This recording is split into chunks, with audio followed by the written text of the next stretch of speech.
Hello there, and welcome to February 2020 clip from Pilates Leeds. And I was asked to do something about necks, a kind of neck workout. So here it is. Now it's a bit of a pick and mix because there's loads of things involved with necks. So I'm going to do a little bit of strength, a little bit of stretching, a little bit of self-massage, a little bit of mobility, and so see how you go with all these various elements. And the one thing I want to start with is about position. And human beings are social creatures who are dominated by interactions and by their eyes. So we tend to, I'll just turn so you can see me, we tend to allow our eyes and our heads to drift forward. And obviously people now talk about that notion of the text neck as well. So one of the most important things of all about protecting your neck, if you've got neck tension, is to get your head position right on your body. This is so important. There's two cues. If you think about the back of the skull, I want you to think about retracting or sending the back of the skull back. If you want to, or if you find it more meaningful to focus at the front of the body, then tuck the chin in, like you're giving yourself a double chin. If you go too far, it compresses the vocal cords and the windpipe, and you know. So honestly, the most important thing of all, head back, skull back, or tuck the chin in. Or a great cue I once heard, sit or stand as if you are having the crown jewels on top of your head, because your head is heavy, and if your head is habitually forward, these muscles here have got to work really hard to stop you pitching forward. So it really matters. The other thing about posture is watch for the possibility of those shoulder blades rising. So allow your shoulder blades to melt or glide softly down your back and head in. Okay, so that's the alignments, that's the first thing. Second thing, mobility for the neck. So when your head is aligned, here's some mobility exercises.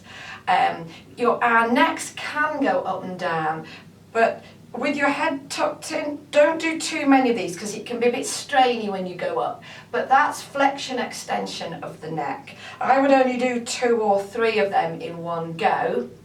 Or, trickier, make a circle with your nose. Again, it's strain, it maintains mobility. I would say tops, 1 in either direction, tops. The other things with the neck are easier to do a little bit more of repetition. So, chin in, crown jewels on, rotate. Really make sure that you are breathing. I would breathe in. Breathe out as you rotate. As you do, be aware that your collarbones are wide. And another little cue, make sure you're not gripping with your jaw. And the last mobility exercise is side bending of the neck. So do take this one very carefully. It can be really helpful to do this in front of a mirror so that you know you're curving round like a shepherd's crook rather than sort of accidentally doing another kind of movement. So the rotation and the side bending, a little bit safer, you can afford to do say 6 or 7 on both sides. Right, so that is the mobility. So we've done alignment, we've done mobility, here comes the stretching. Now, neck tension and tightness, there's a little bit of a chicken and egg thing going on, because if you're tight here, it can elevate the shoulder blades and make you round-shouldered, so it can tighten up the pecs. Tightness in the pecs, the chest, can round the shoulders and therefore elevate the shoulders. So when it comes to neck and chest tightness, ideally you need to look at stretching here and here. Now at the end of this clip, I'll post a clip that's devoted to chest stretching. So for now, I'm going to focus on these muscles here that attach to the shoulder blades and come up into the neck and onto the skull. And the reason I'm perched on my Wonder Chair, which is Pilates equipment, is because you can do them standing, but you can also do them in sitting. Right, so here we go. Take this slowly, take this carefully. If you're stretching this side, so that's my right, gently take your head over to the opposite side from the stretch. If it feels pins and needles-y or a bit hot and flushy, you're just starting to kind of like slightly irritate the nerve, so that's bothering you, stop. And I find it's easier to put my head back where I found it. But if you're okay, you can use your head your hand to ease your ear away from the stretch. The other thing you can do is reach your hand of that stretch side down. If you're sitting, you can tension by pulling on something here, but equally if you're standing, you can just reach. The other thing is you can ease the head down or back. You're going to just get different parts of the same muscle. Breathe deeply. See if you can hold that for 20-30 seconds or so, and then put your head back where you found it and do the other side. I've said 20 to 30 seconds, so less than normal stretching, but even that might feel a bit much. So if it's too much for you, just start with this which is actually a mobility exercise, but it will give you dynamic, a moving stretch, and it's a little bit kinder, and make sure your chin is tucked in. Okay, so next thing, self-massage. So you need spiky balls. So I might lean out of camera, I'm going to grab them over here. You can lie with these on your shoulders or your neck, and I think, again, I've covered that in another YouTube clip, but just today I want to show you how you can use a wall, because in some ways that's easier than lying down, isn't it? So you can put one ball there, one ball here, or you could put one ball there, and you press in and just let the balls do their work. The further your feet are away from the wall, the more load you've got. The other thing you can do is you can use one ball and you can actually get more traction through the body, and there's your self-massage. And these can be tremendously helpful. You can do a quick 5 minutes at work or at the end of the day, no need to lie down, and you can play around with different bits. And you can press in like I was before, or you can roll, okay? Skin on skin is better. So put them underneath your t-shirt or wherever if that's what you're wearing. And as I say, you can play around with the neck. If you're going to work just gently onto the skull, you're better off lying down. Okie dokie. So the final thing I'm going to talk about is strength work, but I'm going to move this out of the way. So the last thing I want to talk about is some strength work. So often we get tight and tense in these muscles here that are the upper fibres of trapezius, and there's other muscles as well, because we tend to be, as I say, as heads forward, or maybe we take a little bit of stress and tension and we over shrug.